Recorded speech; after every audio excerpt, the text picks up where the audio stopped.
tu es une femme qui veut perdre du poids et qui a essayé déjà une tonne de régimes, peut-être que tu as déjà entendu ça, j'ai un métabolisme lent.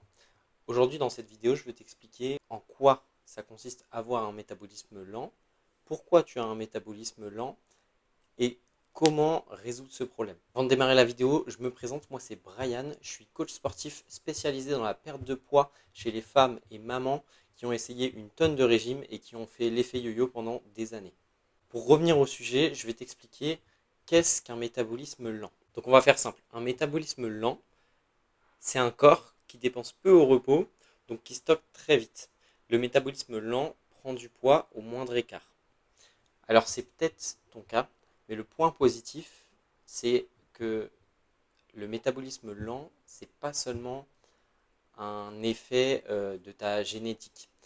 Ça va aussi être impacté par tes habitudes alimentaires et ton train de vie. Et donc, ce qui veut dire que si ce n'est pas seulement génétique, tu peux changer cette situation. Et justement, je vais t'expliquer comment faire. Déjà, on va voir qu'est-ce qui provoque ce métabolisme lent. Le premier point, ça va être la fatigue chronique. Donc tu es fatigué très souvent, voire même tous les jours, et toujours à la même période. Donc par exemple, gros coup de fatigue après le repas du midi, donc sur ton après-midi au travail, tu as un gros coup de barre, le soir tu es claqué, tu n'as plus envie de rien. Ça peut être un effet du métabolisme lent. Deuxième point que j'ai noté, le manque d'activité physique.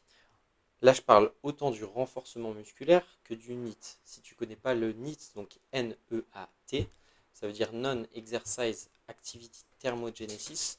C'est un terme un peu barbare pour expliquer toutes les activités que tu peux faire au quotidien qui vont te faire dépenser des calories en excluant tes séances de sport. Donc la marche, monter les escaliers, faire ses courses, etc. Troisième point, ça va être la sous-nutrition qui va provoquer à moyen et long terme un dérèglement du système hormonal. Donc, tes hormones, tu dois savoir que ça a un impact énorme sur toute ta vie. Tes hormones vont quasiment tout dicter dans tes comportements euh, et aussi dans ta prise ou ta perte de poids. Quatrième point que j'ai noté, la perte de masse musculaire. La perte de masse musculaire, elle est provoquée par deux choses.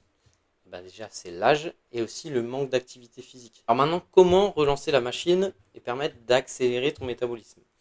Le premier point, le plus important et surtout le plus délaissé, ça va être le renforcement. Avec un mode de vie actif et une quantité de masse musculaire plus importante, tu pourrais manger des quantités beaucoup plus importantes sans impact sur ta prise de gras. On est d'accord? Si tu penses avoir un métabolisme lent, ce qui te pose problème, c'est que tu ne peux pas faire le moindre écart. Tu as l'impression d'avoir l'obligation de manger des quantités très faibles. Et bien justement, le renforcement va résoudre ce problème en augmentant ta masse musculaire. Tu vas avoir besoin de plus d'apport calorique pour que ton corps fonctionne normalement.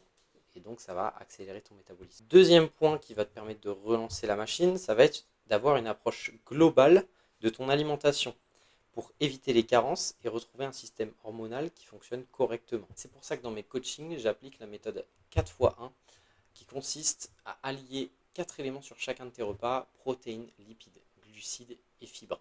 Si tu veux que je te fasse une vidéo détaillée sur cette méthode, je te laisse me le dire en commentaire et je pourrai faire cette vidéo dans les prochaines semaines. Le troisième point qui va te permettre de relancer ton métabolisme, ça va être de retrouver de l'énergie. Je te l'ai dit tout à l'heure, l'un des points qui peut ralentir ton métabolisme, c'est la fatigue chronique.